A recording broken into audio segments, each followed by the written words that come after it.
This is the Overdue Homework Podcast.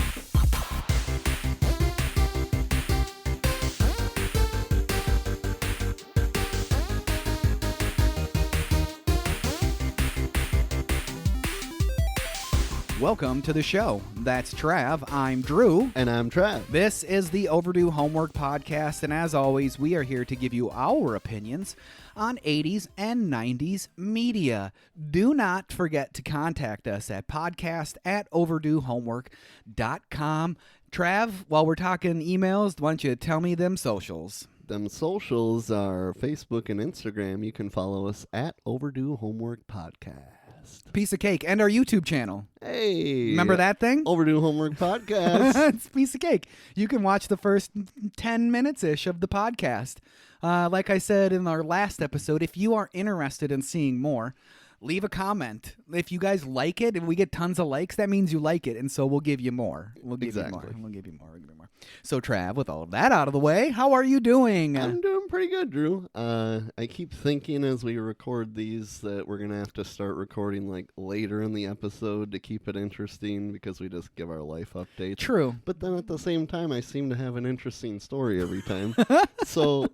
what's fun in the world? Fun things are watching movies, TV, video games are kind of fun. You know, the podcast. Yes, that's the podcast. That's really fun. That Downloading it, that's a lot of fun, too. That's the most fun thing ever. You know what's not fun is tripping down the stairs from all the way from the top set all the way down to the bottom because your dog thinks, I want to beat you down the stairs. He took me down, and I slipped all the way down at what seemed like 30 miles an hour. I bet. And I realized that 36 years old is the max limit you can do that and not break any bones. Because I almost passed out from the pain. I bet. But I did not break anything. So was it a face down slide, a butt slide, a back slide? It was a slide down on the side of my hip and elbow, hitting every step on the way. Ouch. And my right hand was holding a plate with some leftover nacho cheese in a bowl as I was going to wash it. Okay. Inquiring minds want to know, did the cheese make it? The cheese made it all over the place. It did not last to the bottom. Lauren thought Doug tripped down the steps, and she came to see me basically face down with the plate going on the floor. And yeah, it was me that fell. Ouch. It was brutal. Plate didn't break. The plate didn't break. That's good. And it's all good, but that's what the side of my hip looks like. Oh, owie. I was just going to ask if you got a bad bruise. Yeah. Oh. It's bad. It's really bad. Send me that picture, and I'll put it in the video for the YouTubers. So send me that picture. I'll put it in the video. So you can see how gruesome it is. Put that video. Aside from that, I am doing really well. And I loved this movie. So how are you doing? I am doing pretty well. I don't have anything that interesting to report at all. All I know is if I would have fallen down the stairs, I probably would have broken my leg again. You're past the max limit. I'm telling you, 36 is the limit. That sounds very, very painful. And, you know, occasionally at work I have instances where I'll save myself, but I'll be tripping down some steps. And for some reason... as I'm falling and reaching for stuff, I get that feeling in my nose and my face like I've already hit it. Yeah. I don't know what it is about that, but it's just the anticipation of me smashing my face into the ground or something. But I haven't fallen in a long time, and thank God, because the last time I fell really bad, I broke my leg. Yeah. So that's going on 6 years ago now, so it's in the past. It's in the past. All right, Trav, with all of that out of the way, I want to tell our listeners that I used a few articles in preparation for this podcast. One was from imdb.com, and that was just like their trivia section. Another one was from tvtropes.org, tvtropes.org. And that is a Wikipedia-like website that talks about specifics in the movie. There was no direct author to it because it seems like it's one of those things like Wikipedia where anybody can edit it and all that type of stuff. So take that with a grain of salt, I guess. Yeah. And movieweb.com. I read this article. I didn't particularly use anything in the podcast with this article, but Brian Accardo, he presents the actual true life story in a fun, readable way. So There's some differences. So if you want to read that story, I say click on that link in our show notes and go check it out because it's an interesting story. bear in mind, though, the person telling it lived in 1898. So it's not like there was cell phones to prove or the internet or anything like that. So keep that in mind. Yeah. Of course, our homework review for this week is The Ghost in the Darkness from 1996. And so I'm going to continue a little bit longer. Give these YouTubers a little extra. Hey, there little we go. extra YouTube, little Little extra. sprinkle. Ghost in the Darkness from 1996, directed by Stephen Hopkins. In 1998, he was interviewed, and he was quoted as saying, the film was a mess. I haven't been able to watch it. Okay, Stephen. That's an issue. That is an issue. That is an issue. It was written by William Goldman, based on The Man-Eaters of Tsavo by John Henry Patterson, our titular character in the movie. Produced by Gail Ann Hurd. Gail Ann Hurd, does that ring any bells? It does. Terminator. Hey, there we all go. the Terminators There and a we go. whole lot of this. So Gail Ann Hurd. Paul B. Radden and A. Kitman Ho, I love that name. I do A. too. Kitman Ho. I also love like that. Paul B. Radden. That's pretty good. Paul B. Radden. Paul B. Radden. Yeah, you know what I mean? Hey, how's Paul? He be Radden. He be Radden right next to a Kitman Ho. Oh, boy. So this movie was starring Michael Douglas as Charles Remington, Val Kilmer as Colonel John Henry Patterson. Paramount wanted Tom Cruise or Mel Gibson to star as Patterson. They both turned it down. Oh, Iceman would have been pissed. I'll bring this up now. So Val Kilmer had just gotten done filming The Island of Dr. Moreau. Okay. And he had 4 months to prepare for this movie, which was not a long time to prepare an Irish accent. Yes, which is noticeable. But he went through like some really grueling, rigorous things that the director put him through to get ready for this role. And the director has nothing but good words about Val Kilmer getting ready for this role. He really wanted to do it because he was a giant fan of Africa, I guess. So, Sure. Just like his character, Nice. Mr. John Henry Patterson. We got John Canny as Samuel, Brian McCarty as Angus Starling, Bernard Hill as David Hawthorne, Puri as Abdullah, Tom Watkins as Sir Robert Belmont, Emily Mortimer as Helena Patterson, Henry Klee as Mahina, and Steve Mirakovich as something. Yeah. I didn't put that in there. Yeah, That's there all you right. It was released October 11th, 1996. It had a budget of $55 million, a box office of $75 million, which in 2025 money is $154.2 million. Nothing to sneeze at. Yeah. Nothing to sneeze at. All right, well, with all of that out of the way, we bid you adieu, fair YouTuber. Thanks for watching all the way through this part. Tell us if you like it. Tell us if you like it. And we'll give you more. Bye-bye. With all of that out of the way, Trav, should we break it down? Let's break it down. Let's break it down. The Ghost in the Darkness, 1996. Hard to believe that this was 4 years after Basic Instinct, right? Yes. Doesn't he look like a 35 years older than Basic Instinct? Definitely. Some good makeup in Basic Instinct, or Yeah. bad makeup in Ghost in the Darkness, or he aged, I don't know. Right. He aged Is it part horribly. Of the character? I don't know. I guess when you're smoking tons of cigarettes and stuff, that's probably not going to help you That's true. age anything. All right, so we open with Colonel John Henry Patterson meeting Sir Robert Belmont in London, 1898. Brian De Palma was originally chosen to direct the film.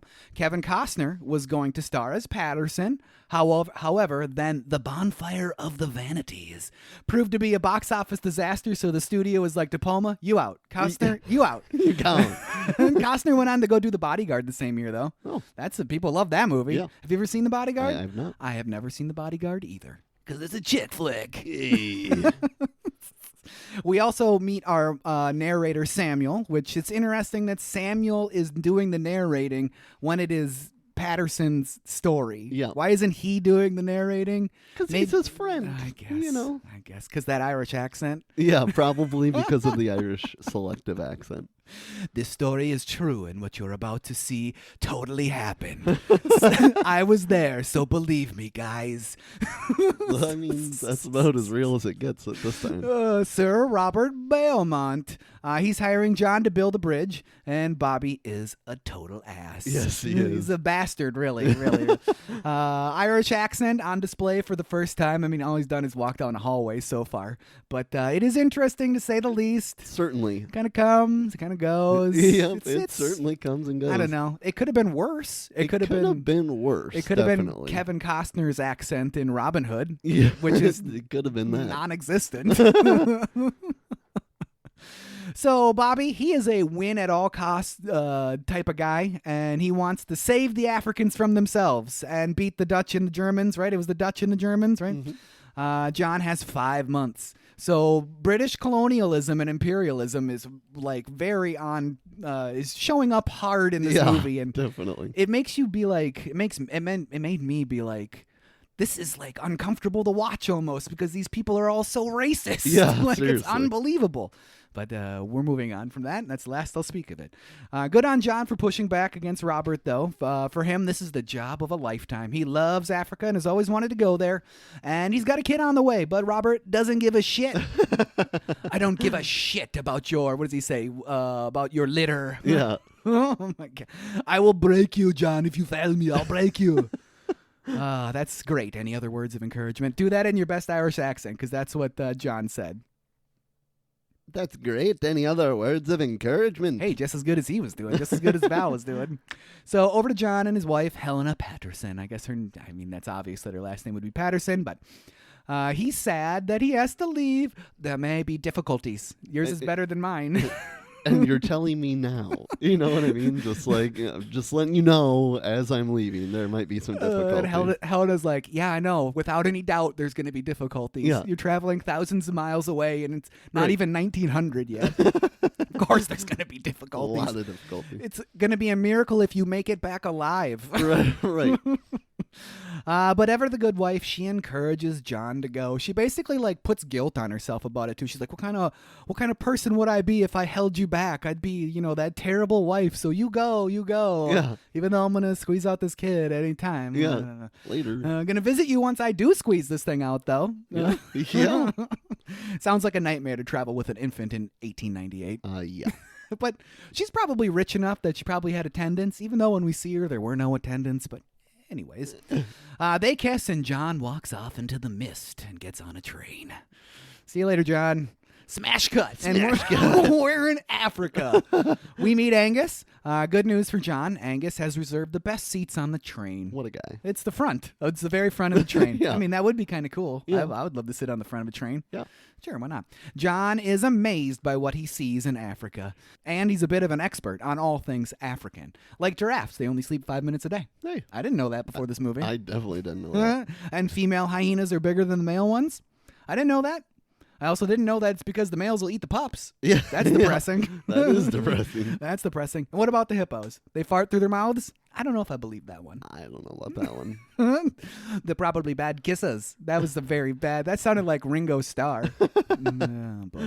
Angus has been there for a year, and John knows way more than him already. Yeah. Maybe open your eyes, Angus. Maybe. It's a passion for John. He loves Africa. He's like, I've always wanted to go here. This is my dream to be here. I'm here finally. And I get to build a bridge because that's what I'm passionate about is building bridges. And Africa. So if I could build a bridge in Africa. Man. How has he not jizzed in his pants already? Seriously. The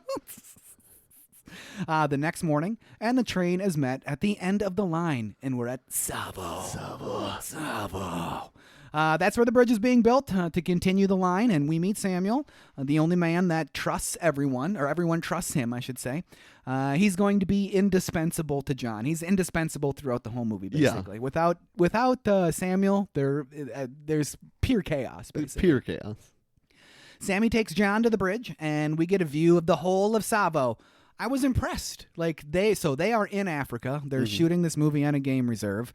Yes, there are some mechanical lions, but we'll get into that later. I'm impressed with the scope of this camp that is built for this movie and that awesome helicopter shot.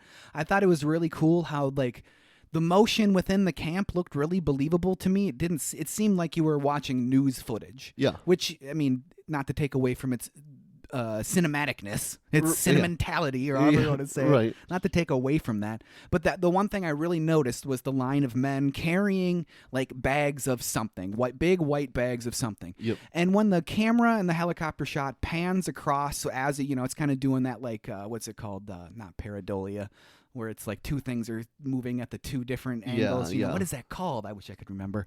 You see these men with these bags, and they're just like the last one is just coming out of the hut that they were all coming out of, or like the storage area that they were all coming out of, and it's just as the parallax. That was the word I was looking for. It's just as that camera's panning across, and they start coming into the scene. So they almost look motionless as the camera's coming across, but yet they're still moving across. I thought it was a really, really cool shot, and I thought to myself, was that the intention of the director to try to get a shot like that? Right. Or was it pure like luck, happenstance that happened? Because I mean, if half the line was out of the hut, not the whole thing, would it have still been a cool shot? Definitely. Like the amount of planning that potentially could have taken, I was just like, wow, that's really cool. I kind of hope he did that on purpose. Right. Actuality was probably more of a happy accident. If I ever meet our director of this, I can't remember his name. If I ever meet the director of this movie, I'm going to ask him. Yeah. I'm going to ask him. Is it Stephen Hopkins? There you go, Steve. Hey, Steven, I know you're a listener. Email us, Overdue Homework Podcast. Nope, that's not right. It's podcast at overduehomework.com. You know that, Steven. You listen. Email us. I want to know the whole story about it. So we find out also that the workers are less than happy. They hate each other. The Africans hate the Indians hate the Africans and other Indians, and they all hate the Muslims. Yeah. Not a good start. Not a good one. Not as good. Savo is the worst place in the world. That's an understatement. Yeah. The track is being continued on the other side of the river at the rate of 2 miles per day. That seems unbelievable. It seems insane. Over 10,000 feet of track is getting laid every day. Yeah. How is that possible? It's not. That's insane to me. Samuel asked John if the build site looks like it did in his mind. Say it in your best Irish accent. No. This is more difficult. I like it. Kind of Ringo Starrish. I A still little like Ringo it. Starrish. It's hard to hop into. It I get it, Val. It is hard to hop in and out of an Irish accent. See, we're just proving how difficult it was, Val Kilmer. I know you're not a listener, unfortunately. John, he is up for the challenge, however. He thinks that being a bridge builder is the best job in the world. He gets to bring worlds together across water. Touching. Over to the medical tent. And they got a lot of sick people in there, mostly malaria. We meet Dr. David Hawthorne. Hey. It's his hospital, and his advice, don't get sick. Don't get sick. Don't do that, because you're not going to be good for you. No. Angus and David, they butt heads because, obviously Angus being the religious one and David being the grounded, more intellectual man of science, they're going to it's like the most obvious conflict in the whole movie. Yeah. So that's all right. They don't really like each other. He thinks that David thinks that the only reason that the bridge is being built is to support the ivory trade, which was probably true in early 1900s Africa with the British. Yeah, probably. It's not good. David tells John, Angus, and Samuel about the attack from a man-eater. So what's John going to do about it?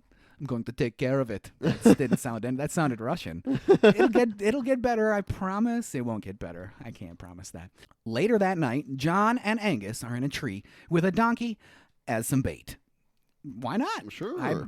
Lions like donkeys? Yeah. Sure.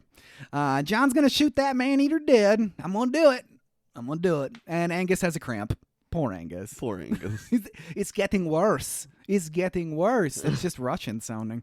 John does get that chance, and he kills that lion with one shot. Can you believe it? I would say no, but it's a movie, so I can. And Angus falls out of the tree, finally relieved. I did like their interaction where Angus is like, so I'm going to leave. And John's like, you're going to get eaten by a lion. Yeah. Immediately. So maybe you should stay here? Yeah. Yeah. That's what I was going to do. Actually, that sounds better. Yes. So that's it. The movie's over. Roll credits. Roll credits. Thanks, Chris, for the suggestion. That is, in fact, not it. The camp cheers John and his success in killing an animal. Poor kitty. So John showed his worth and proved to the men at the camp that he's willing to take risks for them. He made the night safe again. Famous last words. It's only 15 minutes in the movie. Yep, there was only one lion. Back at the bridge, and they've got 4 thrilling weeks to complete the foundation. John isn't the only one that has killed a lion. We find out that the native African man Mahina, he did as well. But he did it with his hands. Jesus. That's impossible. It's impossible. Even in 1898, yes. That is impossible. Yes. The camera pans to the grasslands surrounding the camp, and there's a growl. This ain't over. Shocker. This ain't over. Flash forward 7 weeks. Construction on the bridge is advancing. Mahina and John are working very, very well together.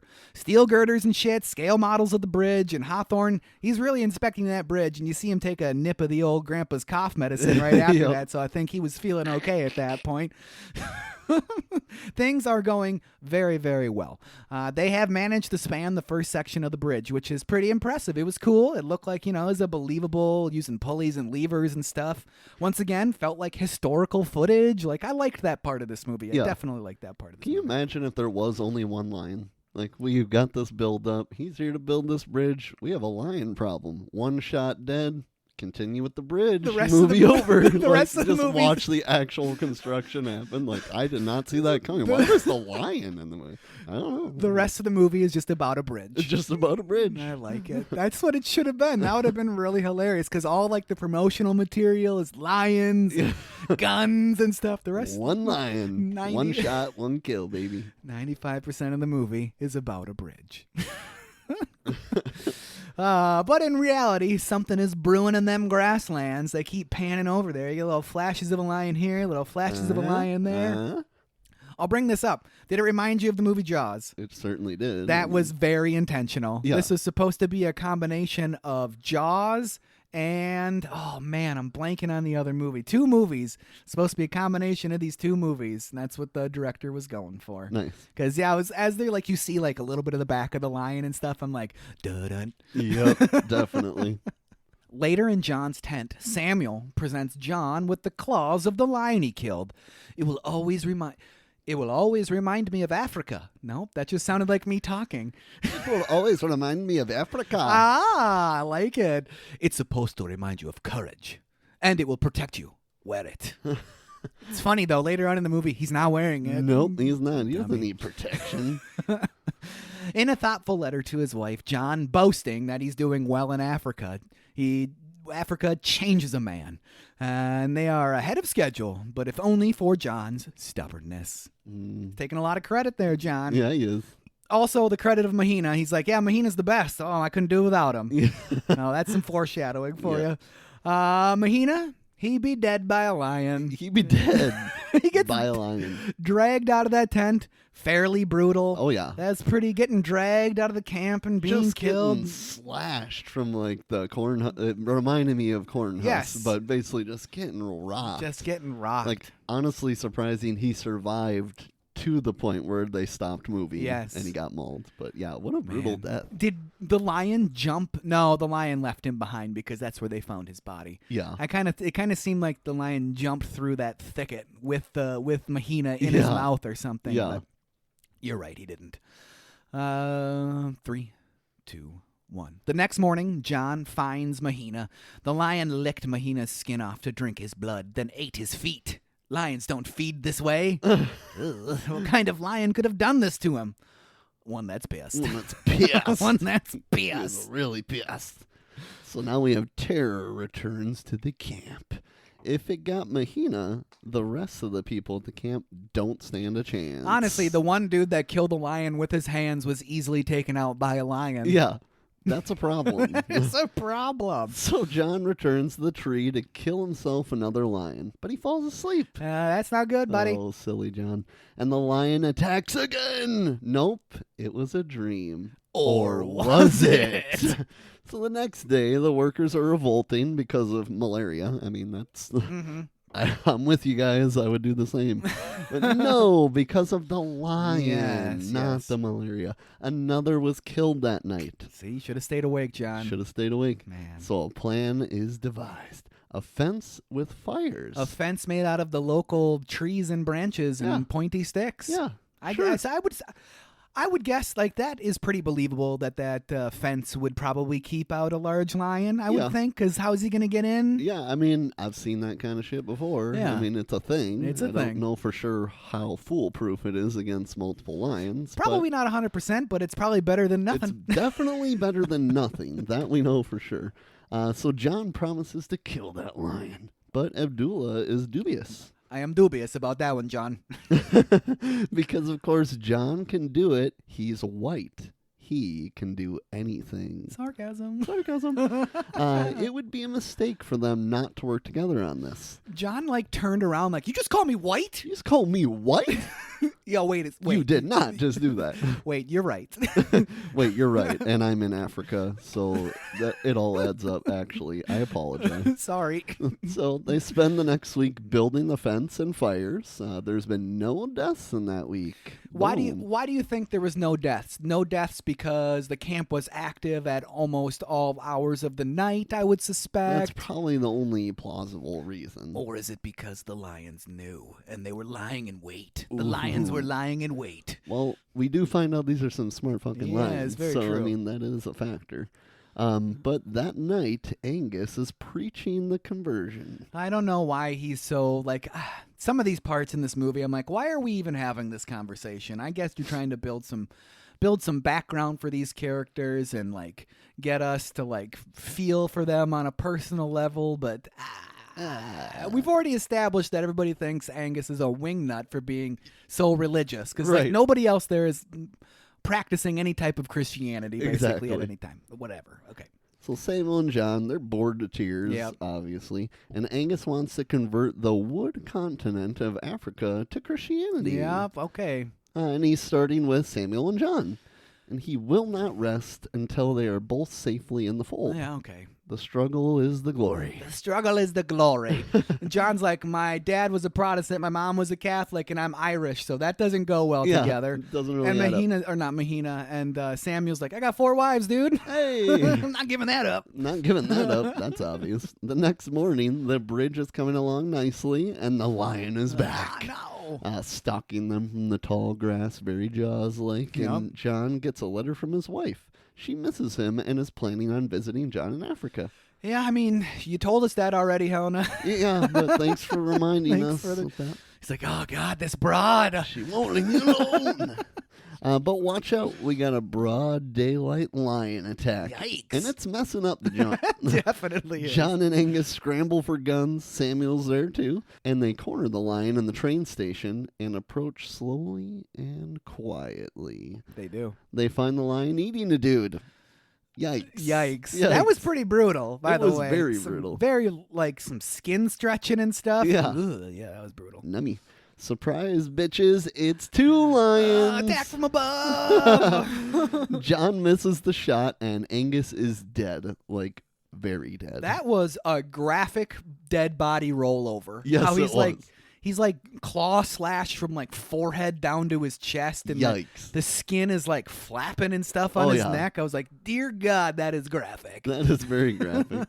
He survived earlier just to have this happen. Yep. The lion gets named from the incident, the Ghost in the Darkness. Was it just me, or did you think this movie was called The Ghost in the Darkness for a long time? I thought that for a long time. Yeah, me too. Yeah.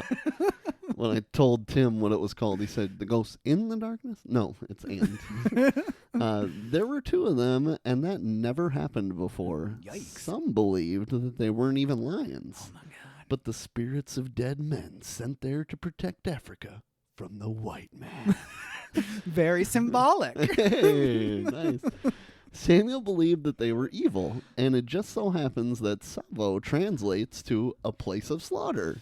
Maybe name the village something else? Maybe go with a different name, Uh, maybe. But quick note on the lions, only one scene uses a mechanical lion. All the other shots used 5 adult live male African lions. Bongo and Caesar of Clarington, Ontario, Canada's Bowmanville Zoo, Woolton and Roman of France, and Sudan from animal actors of Hollywood and Thousand Oaks, California. How about that? That's pretty cool. Yeah. That is pretty cool. The next day, Abdullah's crew is going to leave, and Abdullah plans on staying, though. Yeah. Sure, send them off to their death. Yep. And you stay. Perfect. And with perfect timing, Sir Robert Beaumont is arriving on a train at that very moment. That's perfect timing. Hey. Couldn't have scripted it. I mean, I guess you did script. I mean, it did get scripted, but so in a flash of brilliance, John calls out all the dudes that are going to leave, even Abdullah. You leave too, and tell all your men to leave. John promises to kill the lions and that he will build the bridge. Abdullah must go home and tell the wives of the men that died working here that you fled with the others because you could not master your fear. Abdullah takes that pretty personally. He does. I think I may have been like, yeah, I can't master my fear. This is scary as shit. I don't want to get eaten by a lion. I'm out of here. See you later, white man. Enter Sir Robert Beaumont, and he is a peach as always. As always. He hates Africa, and John's plan worked. All of the men returned to their work. Okay. So that's good. Sir Robert Beaumont wants to know where Angus is. He's in a coffin. He's right over there. What happened? I'll show you. The lions. How many have they killed? 30. 30. 30. That's why at the opening of the scene, John's like, did you send soldiers like I asked? Right. He's like, no, I didn't. No. We wait till 40 is the body count for that. That doesn't sit well with Beaumont. You are behind schedule, and I don't care about you or the men that were killed. And as for the troops you want, should I make the world think that you can't do your job and deal with the local wildlife? I think not. So what do you plan to do, John? John's contraption. Hey. Definitely making me think of like Monty Python. Yeah, definitely. But it's a trap.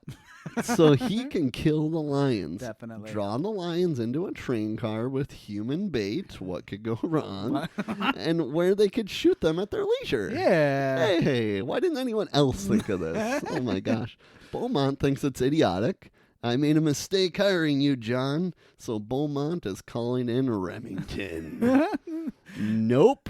John says he'll have the lions killed before Beaumont can even locate Remington. That's a flex right there. You could see Val Kilmer did a good job in that scene of acting with his face. You could tell like his overall demeanor change as soon as Beaumont was like, I'm going to locate Remington. He's like, oh, like, you don't need to do that. I can do this. I can do it. It's my dream. Good face acting there, Val. The lions continue to kill. All the deaths fall on John. Yep. So he enlists the help of some of the workers, and they take the station in the train car trap, and it works. But those doofuses can't shoot the damn lion. No, man. They're reminding me of Harry and Dumb and Dumber. You're a horrible shot. Like, what the hell? Like, I don't know, man. Like, the lion's paws aren't gonna get through those bars. Like, just jam the gun in its mouth or shoot something. it. I mean, I don't want to advocate lion killing, but No. at this point, like, kill the damn thing. Yeah. At this point, kill him. Oh, my God. And instead, burn the place down, and the lion escaped. You know, that's not exactly what John had in mind, but I should have given you rocks. the devil has come to Savo. John is the problem in Savo. The camp is turned against him. Yes, it has. They're sick and tired of John's lies. Oh, boy. Enter Remington. Oh, my God. Just in the right time, too, because it kind of looked like John was going to face a mob of death. Yeah, definitely. Pointing a gun at Abdullah. You are right. The devil has come to Savo. I am the devil. I wish that would have been on video. That was great. I love that. That does it, and everything is fine again. Okay. All right. They're like, okay, yep, we're good. We're good. I also have to say that we're almost halfway into the movie at this point. About 5 minutes before this, I grabbed the case of the movie again to make sure Michael Douglas was in the movie. Legitimately. I'm like, I bought it sealed. I got the right movie, right? It says it's The Ghost in the Darkness. So, interesting point on that. Michael Douglas was brought on as a producer a little bit later in the movie. Oh, okay. And while they were still trying to... we'll talk about it. I'm pretty sure we'll talk about it. We'll get into it more. Remington has brought some friends. Some Mossy warriors. Most of the Mossy characters in the film were played by South Africans. The Mossy in the Hunt were played by real-life Mossy warriors. I mean, yeah. I mean, you can kind of tell. Like, maybe I'll edit this out, but some of them looked like the traditional African warrior, what you think, and others did not. Yes. So, I mean, it makes sense, I guess. So John fills in Remington. There are 40 dead at this point. That's amazing. He's like, I'm not even angry. Actually, I'm very impressed. I'm kind of stoked. Remington takes control of the situations. I'm going to help you by killing the lions and leaving. And you are going to help me kill the lions so I can leave. You got a problem with that? No. Then let us prepare for battle. He is ready to go. That is for sure. First things first. I'm gonna need a new hospital built by tomorrow. Why? All the dead and injured are attracting the lions. Oh. Anybody think I'm a fool? Speak up now. Nobody speaks up. No, because it's obvious. It's obvious. Like how they're all like, God, we're dumb. Yeah. He's like, I already saw footprints out there. They're already thinking this is a great idea, you morons. So I guess we all agree. Yeah, And according to the scriptwriter, William Goldman, Remington was originally going to be a small and enigmatic character simply known as Redbeard. But after Michael Douglas took over as producer, the role was given to him and received more importance at Patterson's expense. The final insult came when Val Kilmer was nominated to the Razzle for the Worst Supporting Actor. Yeah, that's pretty tough. And it wasn't the role wasn't given to Douglas. Sure. He took it. Yeah. He got brought on a little bit later in production as a producer while they were still trying to figure out what actor was going to be Remington. And he was like, I'm Remington. He threw the gun to his head and he said, I'm Remington. And that's also why he has first billing in a movie that he's in a third of. That Right. makes a lot of sense. And that's also why he actually re-edited the film so that he had even more screen time than he would have in the original cut. Oh my God. He edited out like 45 minutes of movie. Jeez.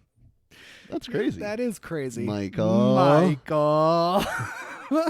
I guess when you're Michael Douglas in Hollywood at that time, you probably can do whatever you want. And Whatever the fuck you want. he did.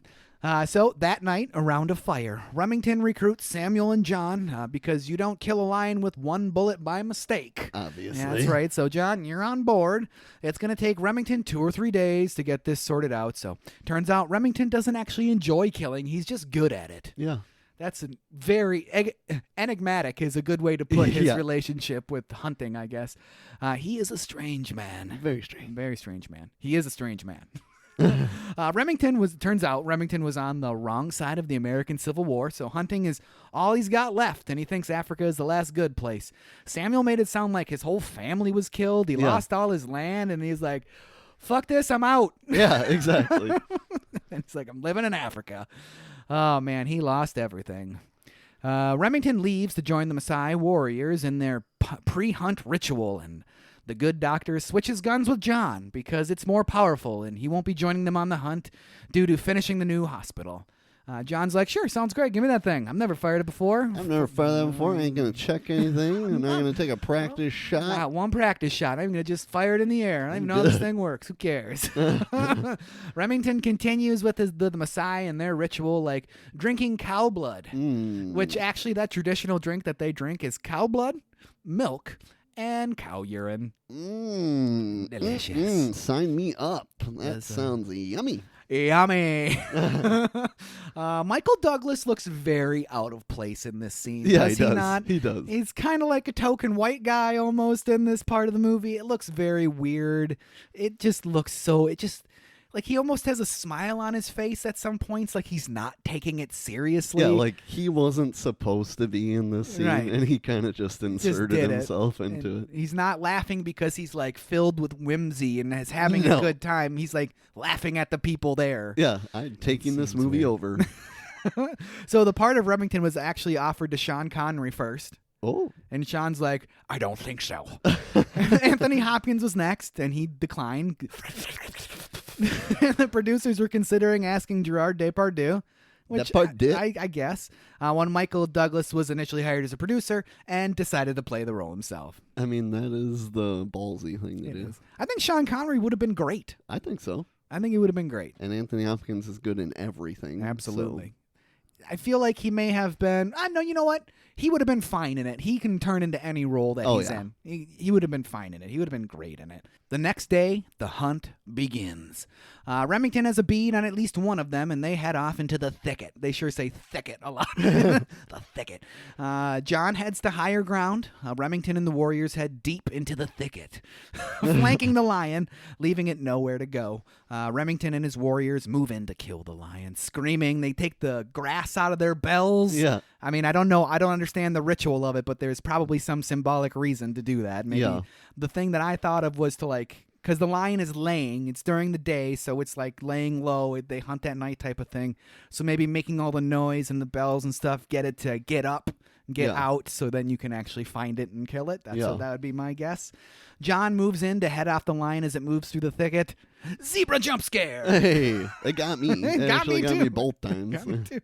All of this culminates in a showdown between John and the lion, face to face, and John's gun misfires. Hey, but it's more powerful. Slowly, the lion moves closer and closer to John. Shoot him! Shoot him, goddammit! John does not shoot him. He does not shoot him. It's a bold strategy. It's a bold strategy, Cotton. What happened? It was the gun. Now it's Ringo Starr again. Wait, you went into battle with an unproven rifle? They got an expression in prize fighting. The way he doesn't say they've got an expression in they got an expression in prize fighting. Everyone's got a plan till they've been hit. Well, my friend, you've just been hit. You getting up? That's up to you. I liked the line. I always thought the phrase was everyone's got a plan until they got hit in the mouth. Yeah. That's what I thought the phrase was, but Michael Douglas says it's just hit, then it's just hit. This is the original saying from the 1900s. I like the it. early 1900s. We have revised it now, Drew. The Maasai, they decide to leave. They are no good here. They're not hunting lions. They're hunting the ghost and the darkness.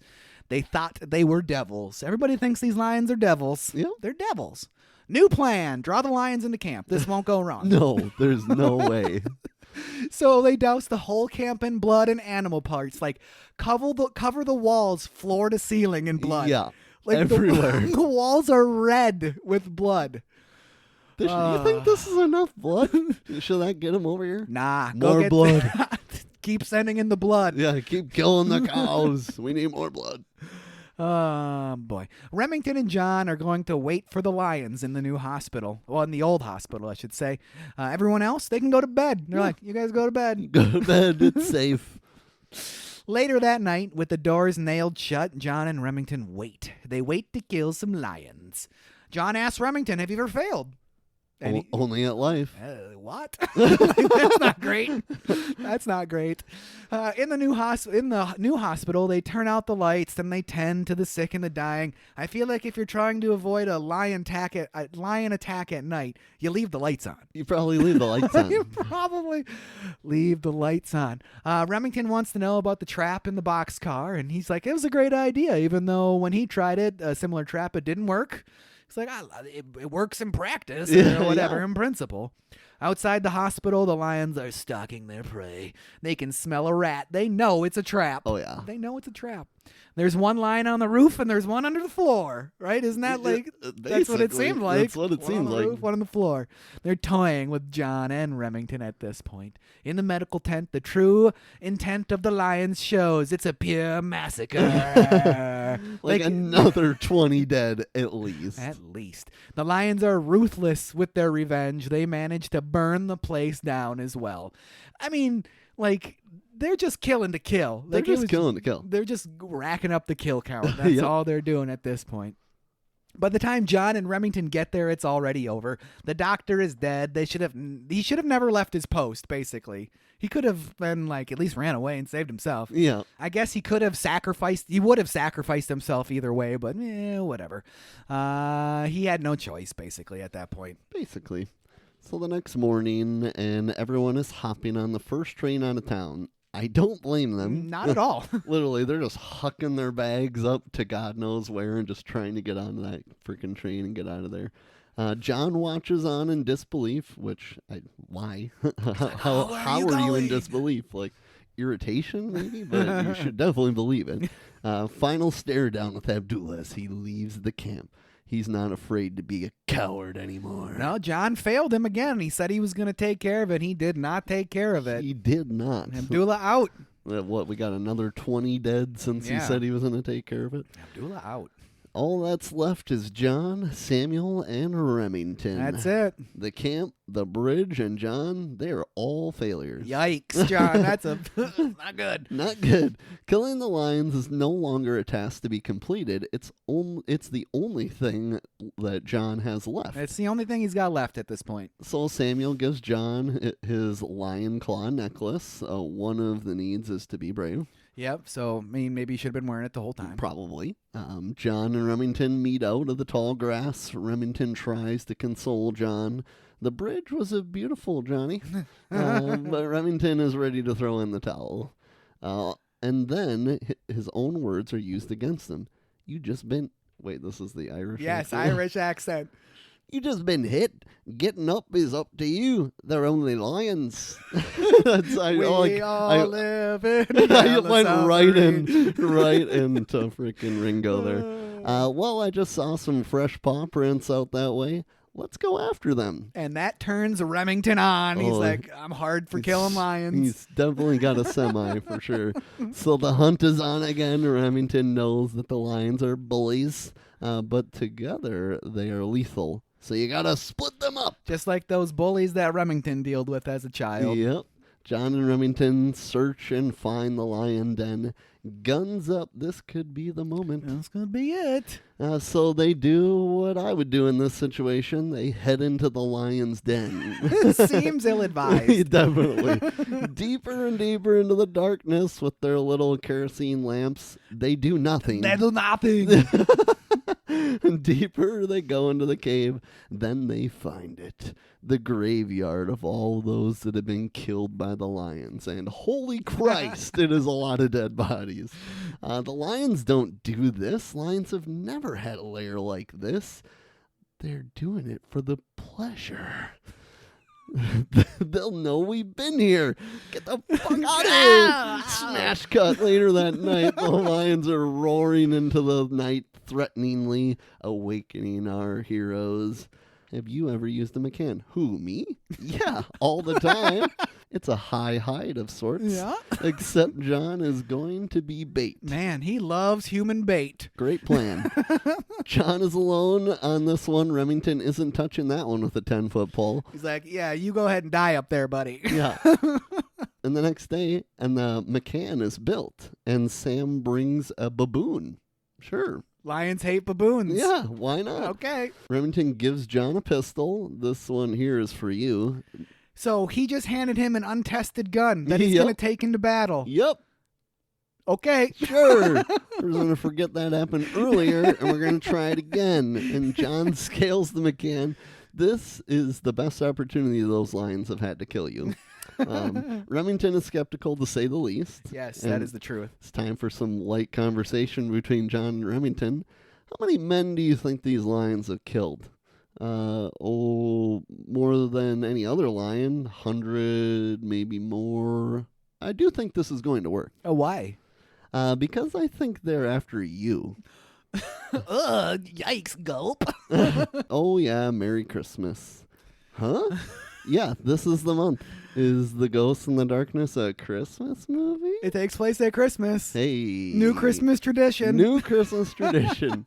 Quick aside on Val. Val Kilmer was informed that he would be cast as the Batman Bruce Wayne in Batman Forever, 1995, episode 5 or something like that of ours, when he was actually in the African cave of bats doing research for his role in The Ghost in the Darkness. How about that? That's pretty cool. He's like, oh, man, I'm with bats and I'm going to be the bat. Ew. He's like, he quick pens a letter because it's 1995, pens a letter back to his agent. Will my bat suit have nipples? Will circle my bat suit have circle nipples? Yes or no. And I would like someone to be called Chase Meridian. That night, the trap is set. John is that bait, and Remington waits in the tree watching and waiting for John to die. The night gets later and it gets foggy. Son of a bitch! Visibility is near zero. Baboon is screeching. Leaves are rustling. Those lions could be anywhere. And they are. The lions approach. The baboon is freaking the fuck out until it stops suddenly. it's dead. Did you like it's like the Predator vision that it Yeah. kind of I like that too. Love The that. night vision. I was like, of course it's gonna do a heat vision Terminator Predator thing. Yeah. Audiences like that stuff. Let's do it. The lions are right there, so close, but they can't be seen. Then owl attack. Sure. Owl attack. This is the second time he's been attacked by an owl in this movie. Yeah. So John naturally falls out of the McCann, and the lion pounces. John blasts it in the face with the pistol, and Remington moves in. They find blood. Ugh. They wounded the bastard. John and Remington continue to stalk that lion, but then a lion attack from above. God, John is a goner. But Remington saves him with a miraculous shot, killing the lion before it even hits the ground, baby. I mean, it was really cool. it was epic as hell, It was really cool. obviously. It was that the whole like when you let yourself get in. Like I watched this movie 4 times, and every time I watched it, if you just like give yourself to the movie, Yeah. you can get into these scenes. The action is good. It's really good. The acting between Val Kilmer and Michael Douglas is good. It is. You know, it is good. We'll talk more about that at the end. John and Remington drink champagne in celebration while the last of the 2 lions roar in the distance. Rawr. He's alone now. He's just a bully. No need to worry about him. It's fine. It's fine. The boys get skunked and talk about what they wanted out of life, the memories they wanted to forge, but nothing goes to plan, and the memories you make are the ones that are made without trying. Johnny, when you meet your son, make sure you hold him high. Flash over to the train station. John's wife and son are there. Hey. Oh my God. A father and son reunion is on the horizon. But wait, a lion attack. That bitch is dead. She did. Nah, it was all a dream. Just kidding. This is a Just dream. Oh, I kidding. can't believe you guys fell Just for that. kidding. John awakes to find Remington missing. No, he frantically searches for his missing comrade, and he finds him very, very dead. Just like that. Just like that. Remington done. Didn't like that. I mean, Didn't like that. No, did Michael Douglas not want to like be seen being drug away from his tent? Yeah, is he above that? I don't know. It's It weird. just seemed like such a weird way to take him out. Like he just pulled that crazy miraculous shot, Yeah. as we said, and then he's like celebrating basically, and then he's dead. Oh, here we go. I got an idea. Edited out part that Michael Douglas cut was his character at night after they all had some liquid courage. Yep. Everybody's asleep. He gets out of his tent. He goes out into the grassland, nude from the waist up. So he's still got pants on, nude from the waist up, and just gives himself to the Just lion. gives himself. Because he is so conflicted about hunting to begin with. He doesn't really like to kill, but he's good at it. So now he feels extra bad because he just killed this other lion again. So he's like, I give myself to Africa. This is the only place I feel at home. I might as well die here. I like it. I like it. I like it a lot better than what happened. Yeah, me too. At least give me a 5-minute. You could do all of that in a span of 30 seconds. Yeah. It's too bad. Drop the That's ball. too bad. Steven? We want the director's cut. That's what we want of this movie. John's purpose has been renewed with Remington's death, though. His goal is to find and kill that last lion. Because this time, it's personal. It wasn't before, but now it is, I guess. He sets that grassland ablaze, leaving the lion with little place to hide, and overall creating an ecological disaster. That's what I thought watching it. Like, fuck this land. He just doesn't give a shit. John is of one mind. He's going to sort it out. He's like, I'm going to sort it out. He's so pissed about it. Samuel leaves John. This is his and only his task. Well, John does not get far. A lion attack on the bridge. How appropriate. The bridge he's building, Yeah. the lions he's fighting, Right. culmination. Put both elements together. Yeah. Gun, bridge, lions. It's all there. Bridge lines, It's all there. just like Lost World that we just did with the T-Rex tippy-toeing Yep. on the ship, and we're like, how did that happen? Same thing with the lion here. It's He's all there. chilling out on this half-constructed bridge, and he just hops right through a little hole. No sound to be made. Damn, that is a sneaky lion. A very sneaky lion. Well, John misses his first shot, and now that lion is really pissed. Oh, he's so pissed. He chases John up a tree. How John outran a lion for like over 100 yards. Right? Right, definitely. How he managed to do that, the world may never know. That is for sure. Cornered, John has to fight for his life, for the life of his family, for the memory of Remington. He has no weapon, and lions can climb trees. It seems like a bad situation. Definitely. Samuel's trying to get an angle on the lion, but he just can't. I feel like maybe just shoot. Just probably shoot. Just shoot. Give it your best shot. See if you can hit it. If you can't hit him, I mean, at least you tried. But instead of watching your friend get mauled to death. he did what I guess would be the second best thing. Throw a loaded weapon at another person? Sure. The toss is so ridiculous, too. Like, there is no way you toss that gun perfectly to him. No. Well, he missed it anyways. Yeah, I know he missed it, but John, to even try. To even try, honestly. It would have been a very funny ending if the gun hit the ground butt first, fired, shot John right through the forehead, and then the lion just drags John away. Lion drags him away, kills Samuel, movie over. Roll credits. That would have been great. Well, John jumps out of that tree. He gets the gun, and he shoots the lion once. It doesn't stop. And at the last moment, John shoots it again, stopping the lion and ending the nightmare. What a great climax. Like, honestly, our job in this podcast is to make fun of the movie to an extent, blah, blah, blah, blah, blah. Yeah. But it was still a great moment. Oh, it was still really, really cool. The next day, and we get the happy ending. The workers return, the bridge will be built, and a family reunion. John holds that baby high, a la Lion King. Definitely. And this movie came out after Lion King. Yep. I was just waiting for the song to start as he's holding the baby up there. And then the movie ends with Samuel saying, "Patterson, Patterson, the lion killer." Roll credits. Roll credits.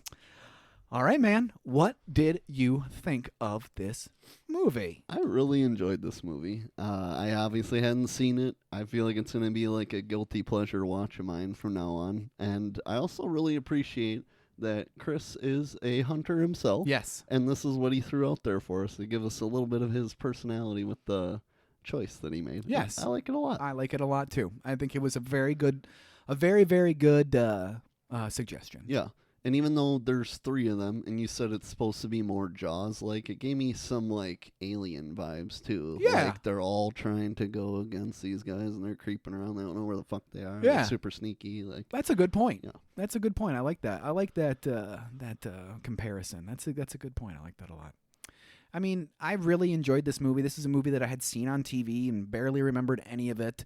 Kind of knew, like, I remember, Michael Douglas being in it. I remember Val Kilmer being in it, but that was the extent of it. So it was practically new eyes for me.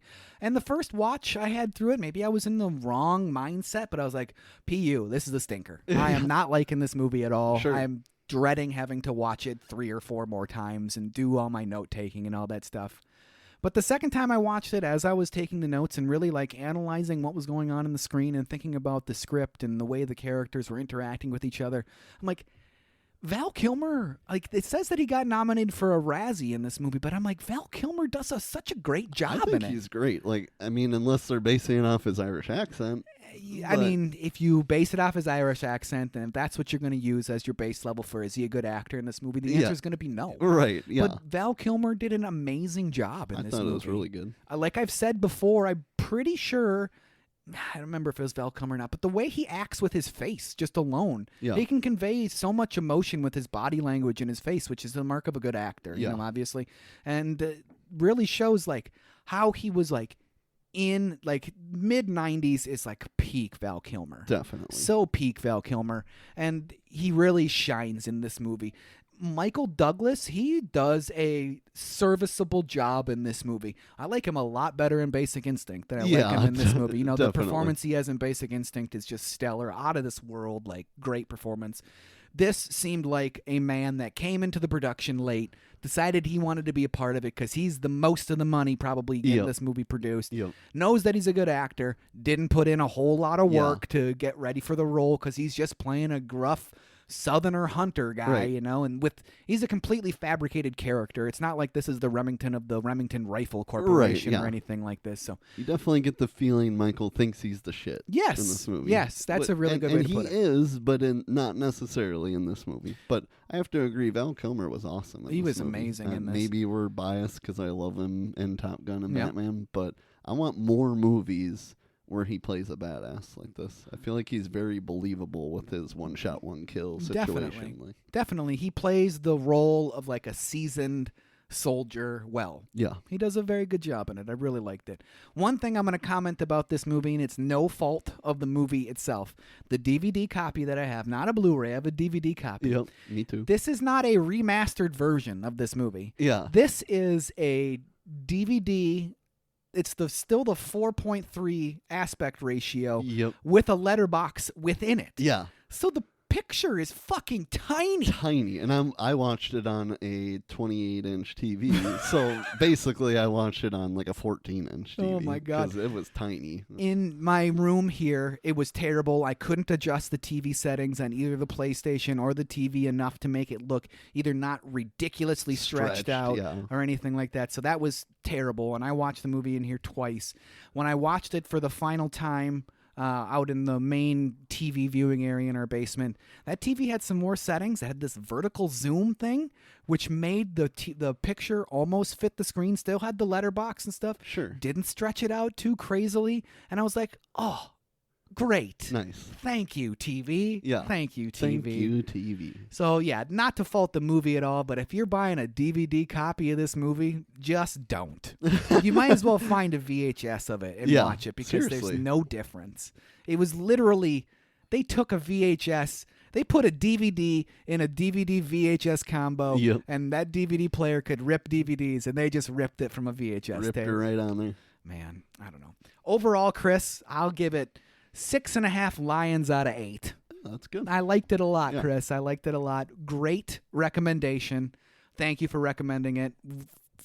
For the reason that it gets us out of our comfort zone of movies. Definitely. This movie would have gotten to at some point, but not for a decade. Yeah, it would have been a long time, that's for sure. This is why we want suggestions from our listeners. Because it's surprisingly fun. It keeps it spicy for us. And we won't always make you wait a year. No, not always. Most of the time, but not always. But not always. Not always.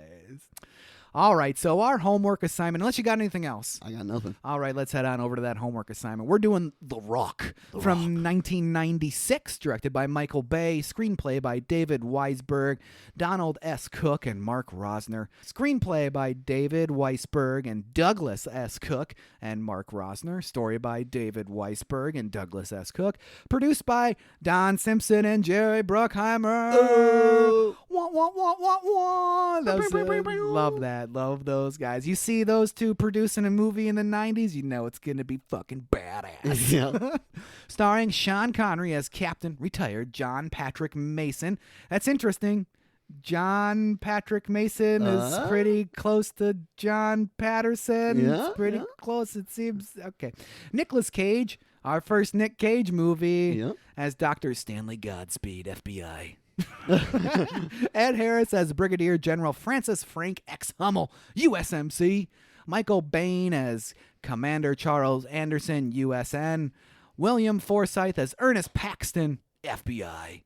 David Morris as Major Tom Baxter, USMC. John Spencer as FBI Director James Womack. John C. McGinley as Captain Hendricks. Tony Todd as Captain Darrow. Bokeem Woodbine as Sergeant Crisp, Danny Nucci as Lieutenant Shepard, Claire Forland as Jade Angelou, Mason's daughter, Vanessa Marsley as Carla Pestalozzi, Godspeed's fiance, and Gregory Sploder. Sploder as Captain Fry. Cinematography by John Schwartzman, edited by Richard Francis Bruce. Music by Nick Gene Smith and Hans Zimmer. Gotta love some Hans Zimmer in there. Production companies was Hollywood Pictures and Don Simpson, Jerry Bruckheimer Films. Distributed by Buena Vista Pictures Distribution. Released June 7th, 1996. Had a budget of $75 million and had a box office of $35.6 million. And that is 335.6 million. And that in 2025, my friends, is $688.7 million. This is a summer blockbuster. Big time. Big time blockbuster. Guess who else had a budget of $75 million? Ghost in the Ghost Darkness. in the Darkness. I would say this one was a bit more successful. Yeah, a little bit. A little bit. All right. Well, with that out of the way, Trav, why don't you hit me with that outro? Let's do it. One fun fact is I have never seen Sean Connery in a movie ever. What? Really? I've never seen Really? a movie with Sean Connery. I figured you would have seen League of Extraordinary Gentlemen. Nope. Heard Man, of it. That movie must have come out when you were like 13. That would have been... Yeah, you would have been like 13 probably when that movie came out. I definitely remember that one. But yeah, I've never seen it. It's pretty good. So I'm excited. It's good in a bad way. And I love Nick Cage, so obviously excited for that. But yeah, so we have no emails today, so make sure that we don't run into this problem again now that we're done with Dragon Ball Z and everybody's listening again. So email us at podcast@overduehomework.com with suggestions that hopefully won't take a year to get to, or just a question you want us to read, or a statement you want us to read. And yeah, then anything. Make sure you're following us on the socials, like we said earlier, Facebook and Instagram at Overdue Homework Podcast. And as always, don't forget to tune in to the next exciting episode of the Overdue Homework Podcast.